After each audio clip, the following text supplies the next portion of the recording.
Hey guys, Buckeye Bar Guys. We wanted to thank you guys for tuning in to us here on Buckeye Bar Talk. Great show we got coming up today. We're really looking forward to you guys listening and watching it. But just wanted to remind everybody, just remember to subscribe to the channel, hit the all notifications bell, that way anytime a new show comes up, you guys will be alerted to it. And don't forget to like the video and comment on the video. All interactions with us helps us continue to grow, and we appreciate your support. Now to the show. Welcome back, everybody, to Buckeye Bar Guys here on Buckeye Bar Talk. I'm Mike. And I'm John. Today's date is Tuesday, November 9th, 2021.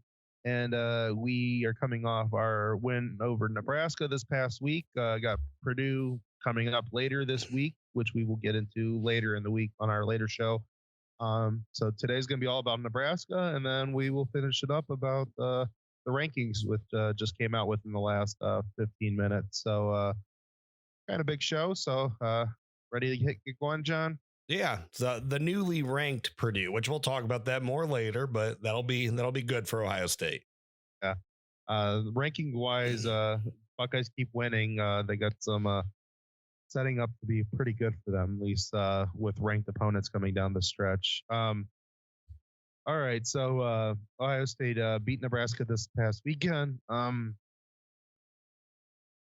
little tougher than I thought it was going to be, but Nebraska has been playing everybody tough. So just your thoughts, John, on the game.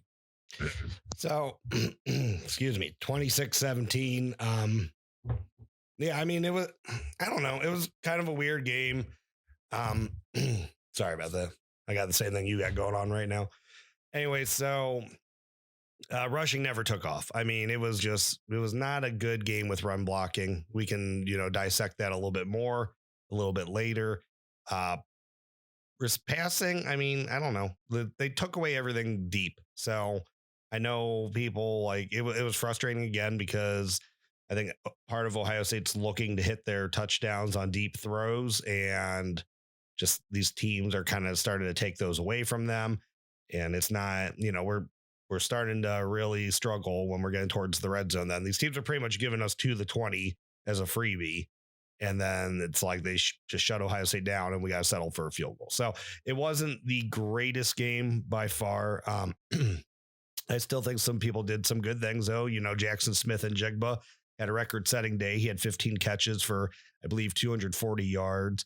Stroud had over 400 yards passing. He did have two costly interceptions, though, that he tried to force when he shouldn't have. And, he paid the price for both of them. Of course, there was that play at the end of the game, which was them passing the ball on a first down, which the touchdown was there to Olave. So, I mean, Ryan Day is going to continue being aggressive when he feels like it's time to be aggressive, kind of like when he lulls teams in, which there was a lot of lulling in this game this week. But, he took the shot. Thayer Munford and Nicholas Petit-Frere both missed their blocks. Stroud, I mean, you can, people blame it on the play calling, which not great. People blame it on the blocking, not great.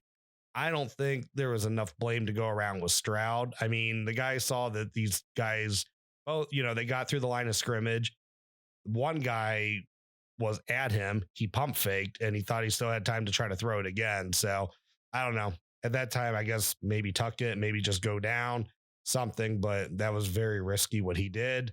Luckily, Luke Whippler was there to fall on the ball, so didn't hurt us. Got our field goals from Noah Ruggles.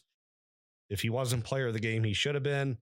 And yeah, so I'll take a 9-point win against them when no one else has beat them by more than 7, I think. Yeah. My just quick thoughts on that last play of the game. The only thing that really upset me more than anything was the fact that they had 2 or 3 really good runs in a row, and then they then they go right to the pass, and it was just in a situation of the game where I think be happy that you're at where you're at and just go finish the game out. I mean, they could have probably ran the ball in the end zone. Yeah. If they would have just keep on running the ball. part of me is I like with the offensive line is like, we've kind of talked now back and forth. Should they go back to the way that they lined up last year permanently to get more guards in the game? And I think that's probably like I'm kind of leaning that way. But then at the same time, I'm also thinking, I don't know if these guys, if they're bad run blocking, it's just, I don't know if they're getting enough opportunities to do it. And sometimes I think when, I get the whole, there's a lot of weapons. You want to, cut somebody's throat heart out. But like, there's times where Henderson's moving the ball pretty well. Like there was times in the first half, and I get it. He only averaged 3.7 yards, but he didn't also get a boatload of opportunities. And there was a couple runs in there where he was actually doing okay. And I just think if they would have just kept on going with them, it probably would have opened it up a little bit more. And maybe they're going away from it too much. And maybe I still kind of going back to what we said at the beginning of the year, use the run to establish Stroud. And I still kind of think that's how I feel. And I just think that maybe they're not going to it enough. And that's just kind of my opinion.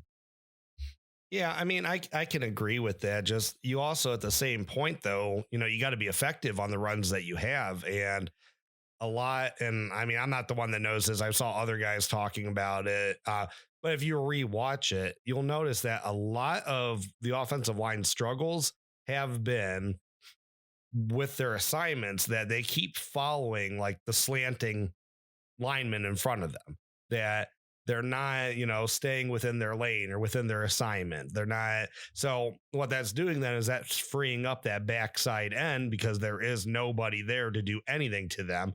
And they're just crashing down on every single play. And, people talk about, well, Stroud, he's not keeping any of them. They're not running a read option. They're not doing that. So there is nothing for Stroud to keep. Now, what I think Ryan Day needs to call, a design run here and there with the same type of action, except it's a design, QB run, and he's faking a handoff on it. I think that could be very effective, but I know Ryan Day doesn't like calling design QB runs. So that's probably not going to happen, and that's okay. But the line has to stay on assignment because even as great as Trey Henderson has been this year, nothing that guy can do when there is a defensive end wrapped around his knees or when he has 3 tackles in front of him. Yeah. I will say that. So like there was times like in the first half, I saw like they would do like a kind of a normal style, like out of the, out of a pistol, he would go get 4 yards. And then like the next play, they would run a kind of that fake read option and he'd get 2 yards or negative 2 yards. And it's like, just go back to the way, go for 3rd and 2. If you're going to run it back to back, keep on running those type of plays where he's getting downhill a lot faster, and then just force them to deal with us at short yardage. And then if you want to throw the ball on 3rd and 3, 3rd and 2, you got a bevy of play calling that you can go with at that point that, all of our guys are always open within a few yards. Mm-hmm. So, so I just think that they're calling the wrong running plays at different. They're calling the right running plays, and then they're calling the wrong running plays the next play. Yeah, and it's like, that's where a lot of this misyardage is happening. Absolutely, and for as much praise as I've given Henderson this year, and he deserves it. The one thing I have noticed about him is, he's not great at making a cutback behind the line of scrimmage, and. I don't think he has necessarily the same struggles as Master Teague in that department, but I think almost right now, and maybe it's just because he's young and he's not as experienced with that stuff as like say what J.K. Dobbins was, because at least if what I read is correct, Henderson was not a running back like his whole life. Like he is new to that position.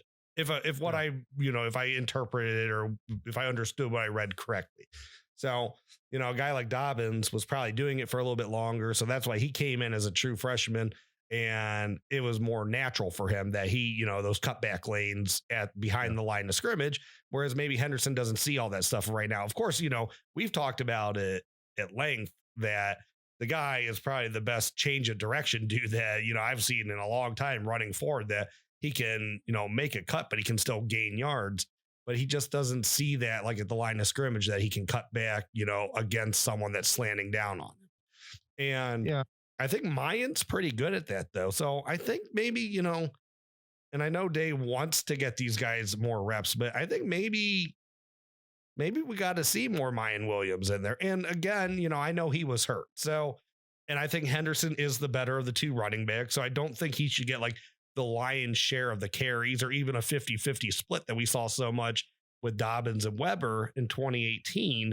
But I do think, Mayan does have a role on the team that, maybe every 3-4 series, he should definitely be out there. Yeah. And Teague, of course, still has a role, too. And you and I have spoke about this at length, like, get Teague off tackle. Like, that is where he is dangerous. Get him between the guard and the tackle, or get him off tackle. Like, Master Teague is like big and strong as he is. When he's going between the guards and the center, he's getting you 3 yards. The thing, and also on that, like just that thought is that, especially where they could run that play is,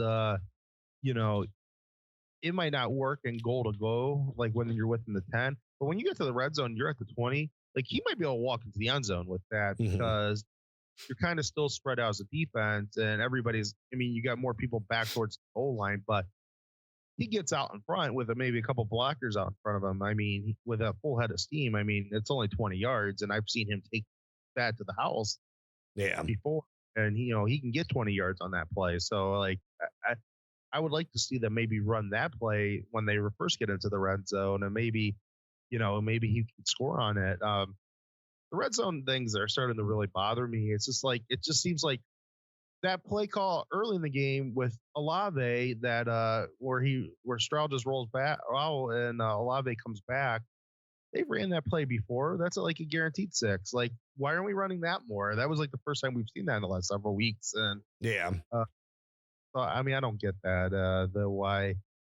It just seems like, on Ryan Day, the play calling's been bad. And there's been some, like we talked about last week, where that one to Olave would have been a touchdown if, Stroud was able to put his whole body into it.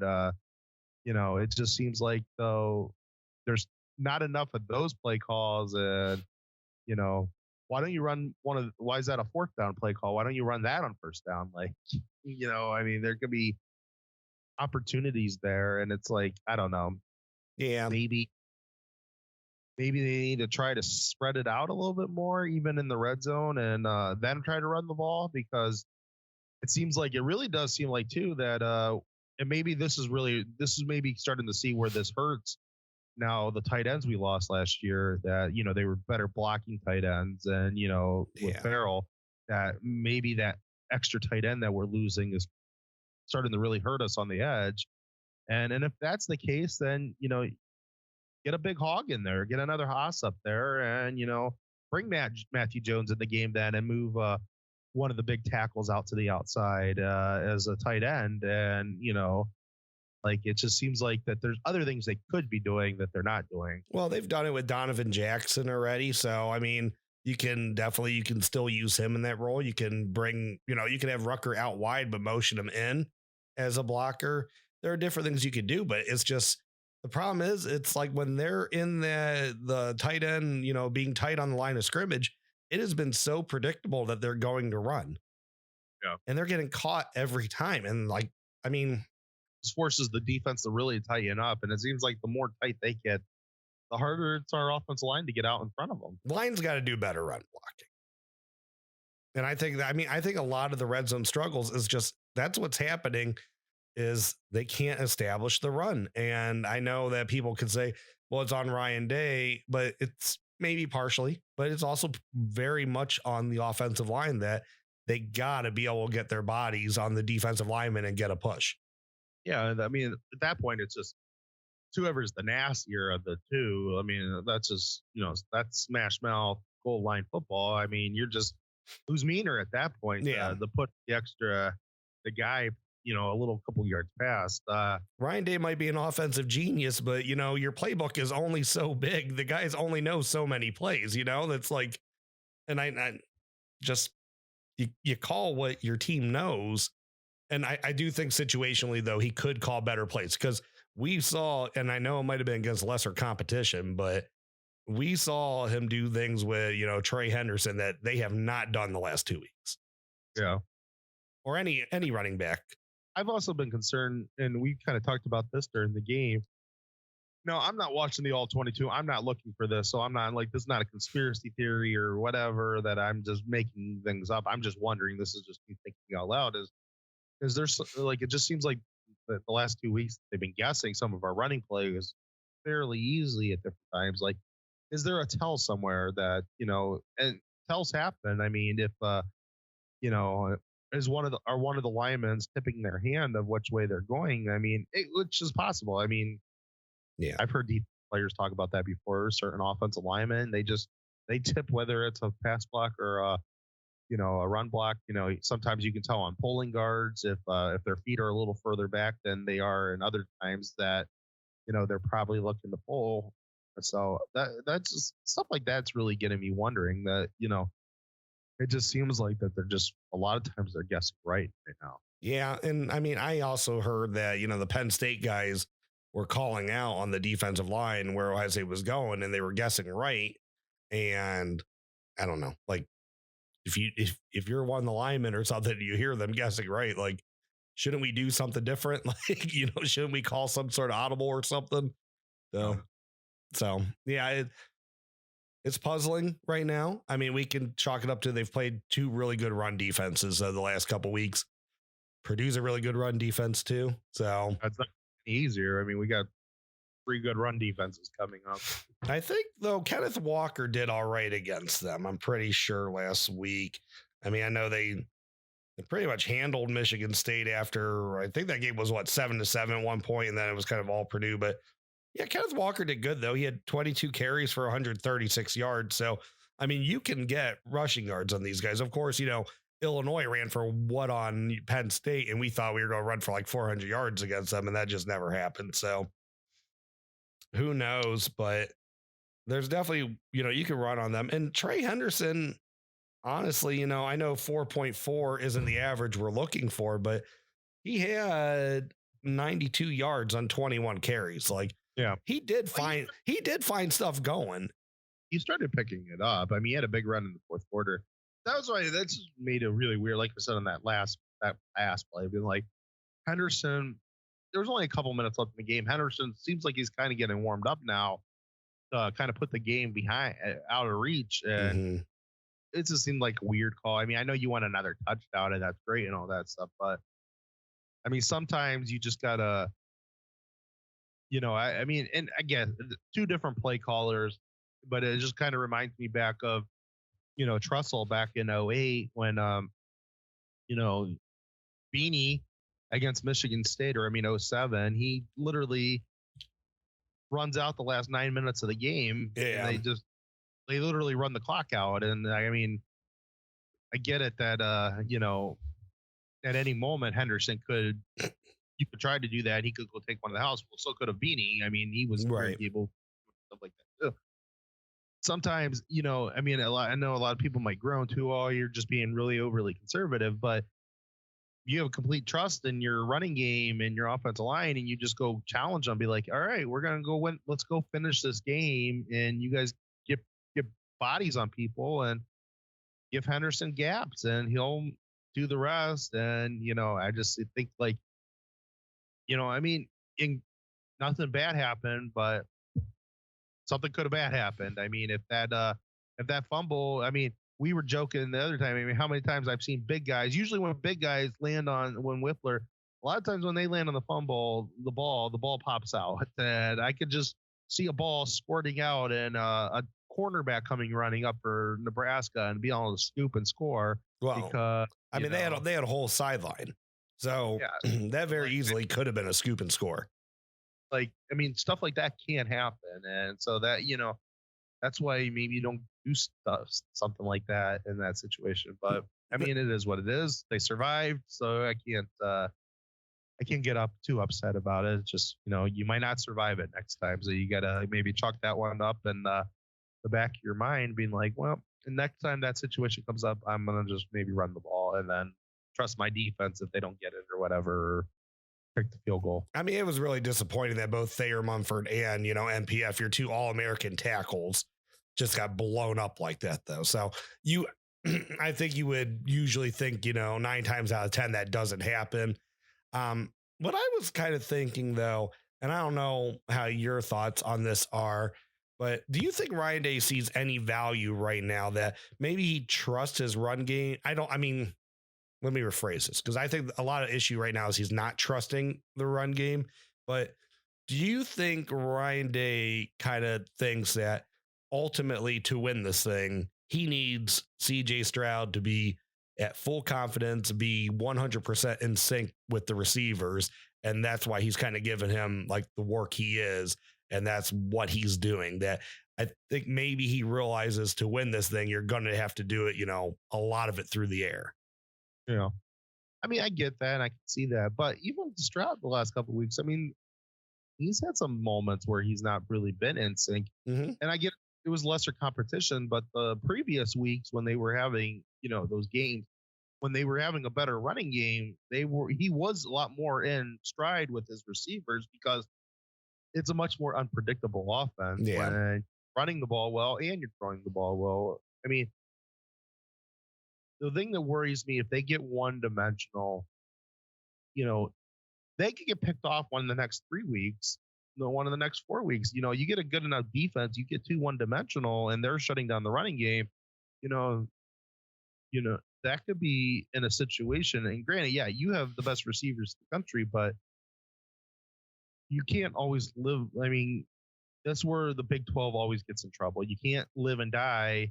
If you live with the 50 passes a game, you're going to die by the 50 passes a game when you finally get up against a defense that can really make you drive the field more. And the more, and where those teams do bad is the more reps you have to do, throw the ball, that puts up more opportunities for the passes, the 3 and outs, the interceptions, for fumbles, sacks, all that stuff. And that's why you need a balanced game between the two of them. So I'm kind of concerned about that. They need to really get the running game going because I get it, their passing game is great, but they're going to eventually come up, whether it's the next few weeks or in the playoffs, they're going to come up against a defense that is going to shut down. If they can't run the ball or make some resemblance to the running game, they're going to be in trouble. Yeah. I mean, they did call a couple RPOs though last week. So I think it was like they ran like 8 or something, and that's an extension of the run game. Yeah, no, I agree with that. I like when they do that. I like that they do it a little. They've been doing it a little bit more than they've done in years past. I like those little quick dropouts, maybe the quick rollouts and throw 2 yards ahead or throw it 2 yards to the side, and that's kind of an extension of that's kind of like an option and passing option in certain ways. Yeah, I mean, so there's different things you can do that make it look more like a running game. But I mean, you think that you're Ohio State, you got the running backs you have. I really like to see them being able to establish a running game against one of these good defenses. Yeah. In years past, when they've beaten good defenses, it's always been because they've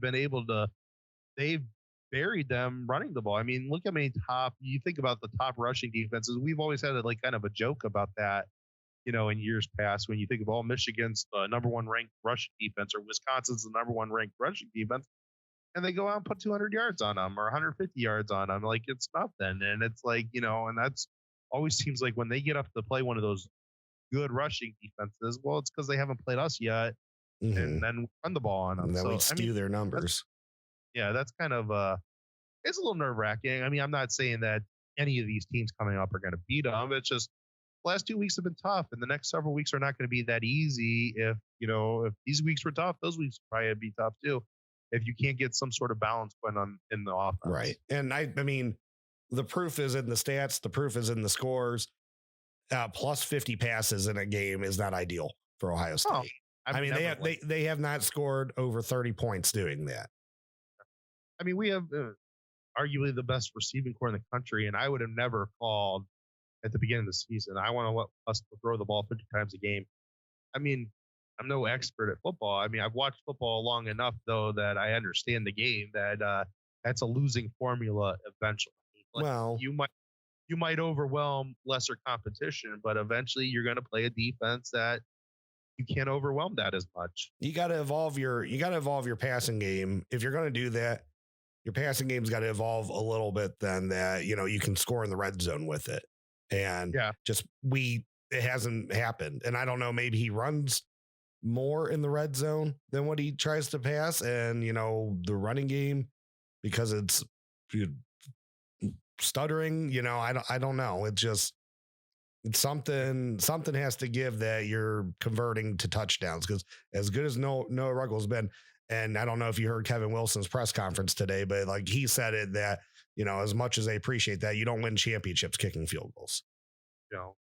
I mean, where Noah Ruggles is starting to make me feel better is that at least it seems like we have a competent kicker that if we have to go win a championship because, the game is tied or we're down 1 and we get the ball last and we go and he needs to go kick the game winning.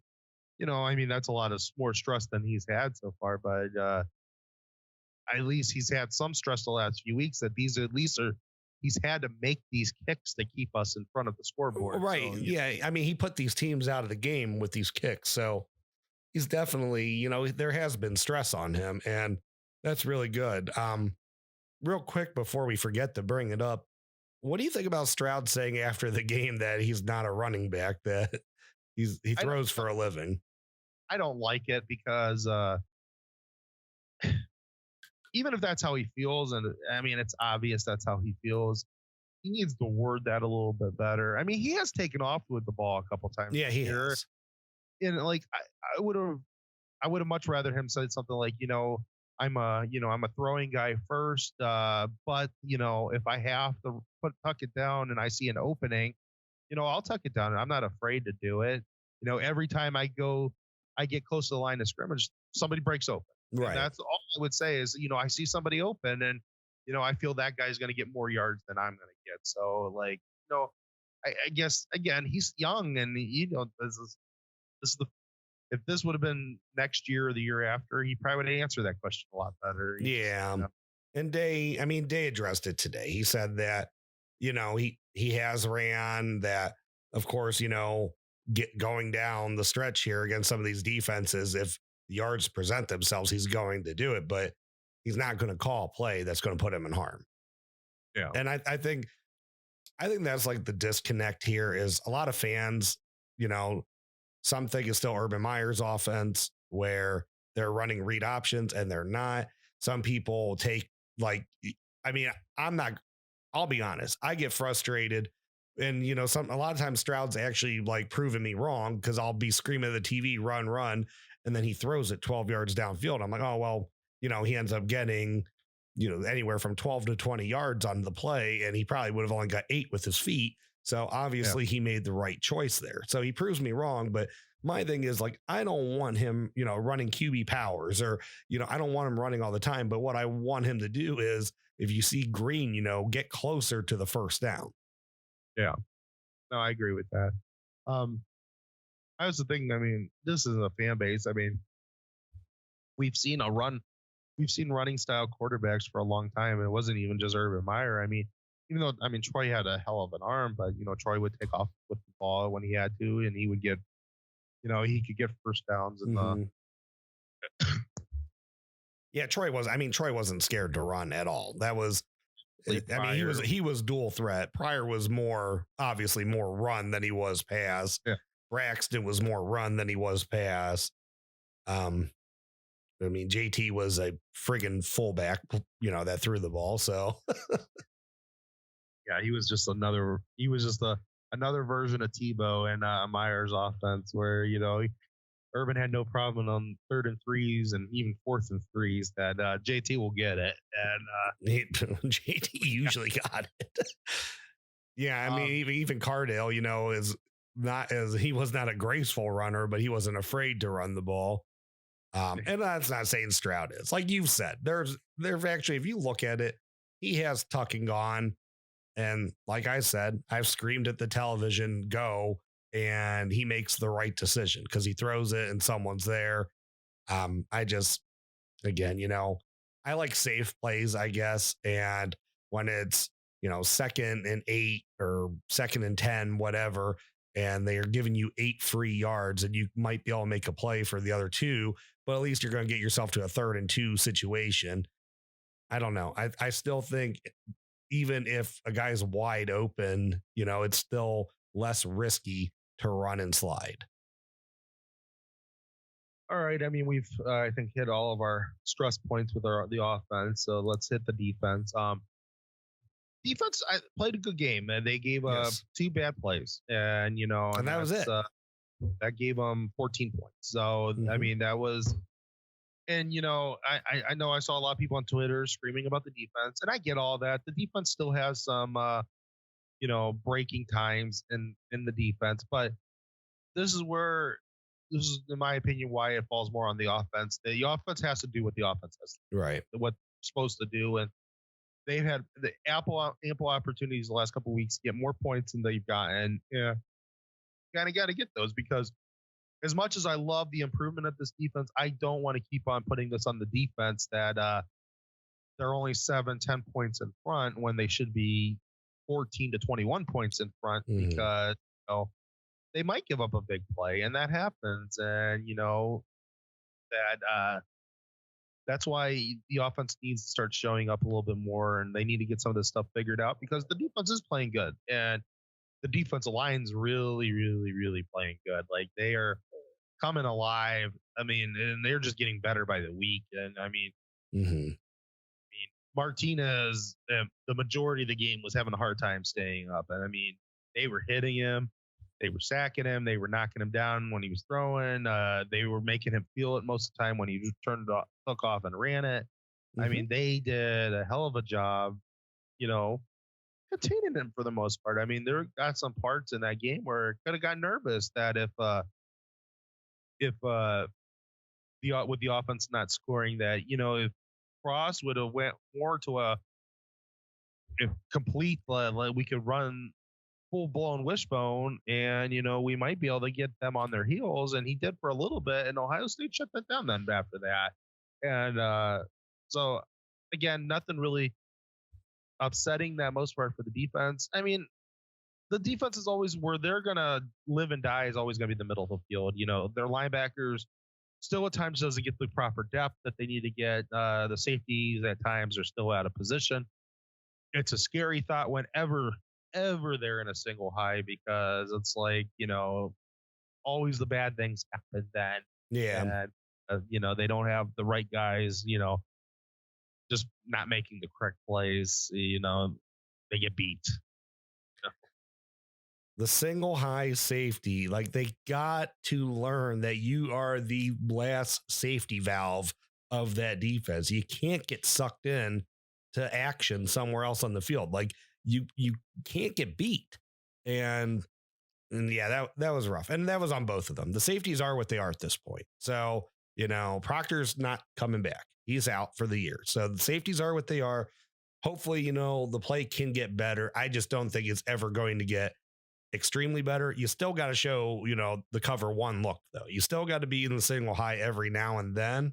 So it is what it is. You might give up a big play, but that's why you play great the rest of the game. That's why your defensive line is getting so much better too. You're in the single high, don't pay attention to the guy's legs. Keep looking at his freaking face. I know, he gets man. the ball, aim for his freaking hips. You aim for the midsection and wrap up. And even if you're not going to bring him down, just tie him up so somebody else can come get him. Like, that's it. Just don't get juked out. This 2 years in a row, that we're dealing with these guys that they bite on the action too hard, and guys get behind them or they're out of the play because they follow someone else. Like, you got to be there to stop the play. That's what you're doing, and it's crazy. And like I said, it might just be what it is at this point. Linebackers, again, Steel Chambers is the strength of that linebacker unit. Yeah. Tommy Eichenberg's a hell of, he's actually playing very well against the run. Pelier's looking pretty good. So I'm okay right now. I mean, they don't have the necessary depth maybe where they need to be, but I'm okay where they're at with linebackers. You kind of wish Steel Chambers made the move a year earlier, though. Could you imagine what he would be right now? Earlier, I kind of wish they would have got to him last year and just been like, hey, you got a couple guys in front of you, we got this big time running back committed for next year. It doesn't look like we're going to lose him. Lyons there, Teague's there, Sermon was there last year. 2 guys coming in next year. Like, maybe let's make the switch. If they would have just made the switch like halfway through the year or even just for the playoffs, I mean, God only knows where he'd be right now. Yeah, and I think, and I know you didn't know what you had with Sermon for a while, and Mayan was probably still getting into, shape, even though he really turned it up right before he got to Ohio State. But you had 3 guys, and Crowley was working his way back. I mean, maybe you could have saw. Of course, would he have actually even seen the field last year, though, with the linebackers that we had? So maybe he wouldn't have, but it would have been nice to get the reps then. And then where he would have been so much further ahead right now. I mean, you look what he's looked at right now. I mean, man, he'd be farther ahead. I mean, just so he capped the game off with the game sealing interception. So that was nice to see. But yeah, I think he's going to be a stud next year at linebacker. He might be a stud by the end of the year. I mean, he's so instinctive and he runs to the ball. He makes plays. I mean, he's not always in the right, but he's aggressive and he's usually around where the ball is.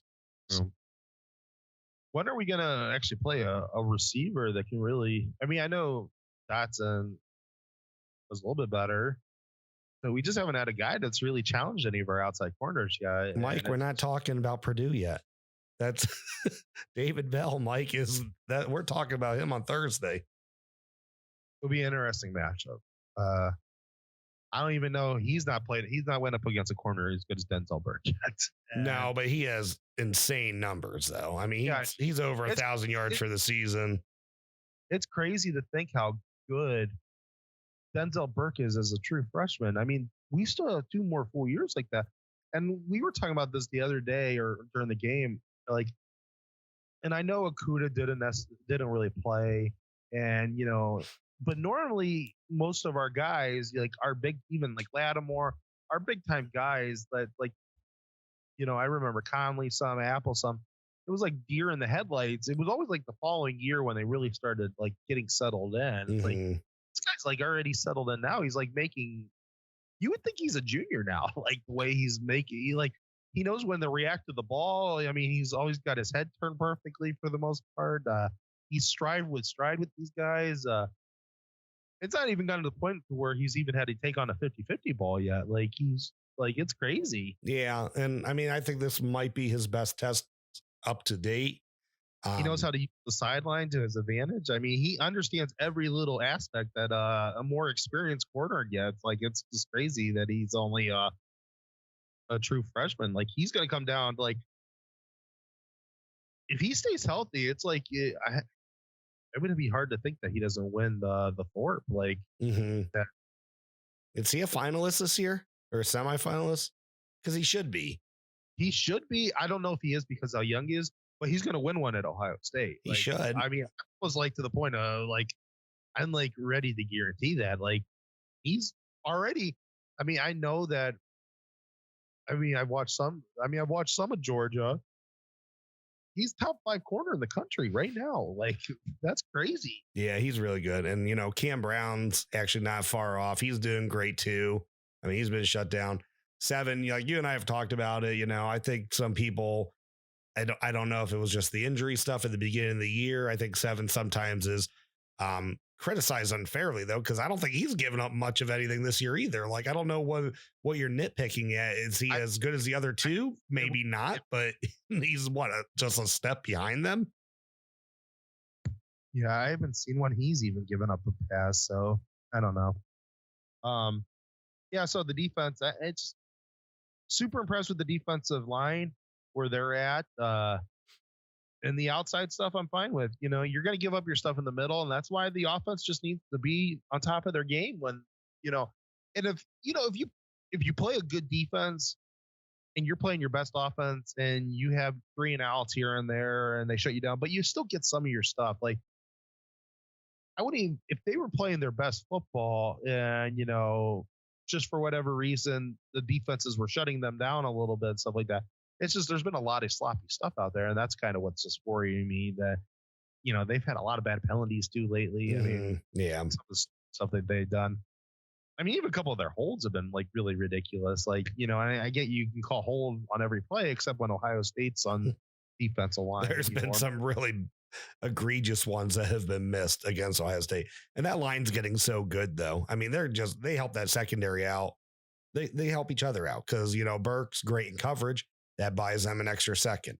That extra second, they're going to hit that ball. The ball's going to come up, and then Burke or someone breaks on it, and they can get an interception. So I like where the defense is at, to be honest with you. Yeah. Yep. Definitely think this will be a good challenge coming up this week, but we'll talk more about that coming up. All right, let's quickly talk about the rankings and get on out of here for the night. So Ohio State is they moved up a spot. They are actually number 4, so they're technically, as of today, if the season would end, they'd be in the playoffs. Oregon's number 3. Bama and Georgia are still 2 and 1, respectively. Michigan State, Michigan, they are Michigan 6, Michigan State 7. See a lot of people on Twitter having issues about that because Michigan State actually beat them, but latest one to lose, and that's kind of what happens. I mean, I don't know. I think Oregon being ahead of Ohio State I still don't have an issue with that. But the people that do have a complaint, I can kind of see it as valid that, Michigan State beat Michigan just a week ago. And Oregon beat Ohio State, 2 months ago. So I do. And it's been for the most part, I mean, even though the last 2 weeks have been interesting, I mean, it's hard not to say that this Ohio State team is better than that Ohio State team. Oh, yeah. I mean, and Oregon hasn't looked good. So, and Oregon lost to, a team that only has 3 wins. Michigan State lost to a team that has, 6 wins, and now they're ranked number 19. So I don't know.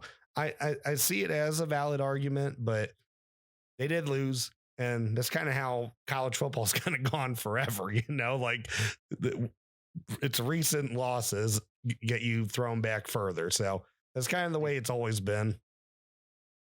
I like where Ohio State's position, and I like where every team, they are helping. Like, I don't know if it's on purpose or what. It's like if they're playing their biases out, and they're making sure that Ohio State or even Michigan or Michigan State. I mean, I don't know how. I think I don't know how it works out if I don't know if there's a way that all 3 of us get to a 3-way tie. I'm sure, I mean, I think Ohio State, everybody would have to at least drop 2 conference games probably at this point. Yeah. So I don't know if that's in the cards, but it just seems like they want somebody there in place to, make sure the Big Ten, if it's the Big Ten East, gets into the game. So gets into the playoffs. So it's kind of what it seems like to me. I'm interested very much by Cincinnati's positioning, though, at 5. Notre Dame helps them now. That Notre Dame's in the top 10. So that will go down if they can win out their thing. Oklahoma has to start worrying about Cincinnati at this point. A lot more than, in my opinion, Ohio State has to worry about Cincinnati. I think Ohio State, because the committee did them a lot of favors by, if they go out, if Michigan State wins this week, if we beat Purdue, that's a top 20 win. If Michigan State wins and then we go beat Michigan State, it's a top 10 win. And at that point, Michigan very easily could be in the top 5. And if they're still undefeated, or they're still 1 loss, that's a top 5 win if Ohio State wins. Like, there's no way Cincinnati, even at undefeated, if Ohio State then wins the Big Ten championship, there's no way Cincinnati's going to be over to over. I still don't like undefeated Oklahoma lurking out there. I don't. It's just, I don't believe they're going to win out, though.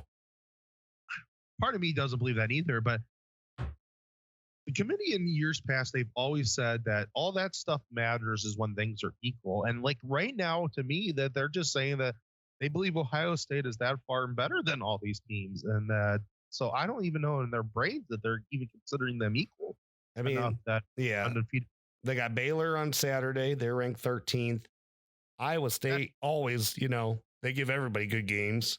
They're unranked, but they give everyone good games. And then they got Oklahoma State at the end of the year, possibly 2 weeks in a row. So I don't know. I don't think Oklahoma's going undefeated anyways, but I don't like them lurking out there because I do believe an undefeated OU, that they have that it factor about them that they would have to kind of demand being in the playoffs. If they go through a conference championship game undefeated, I think OU would kind of deserve it based off a name.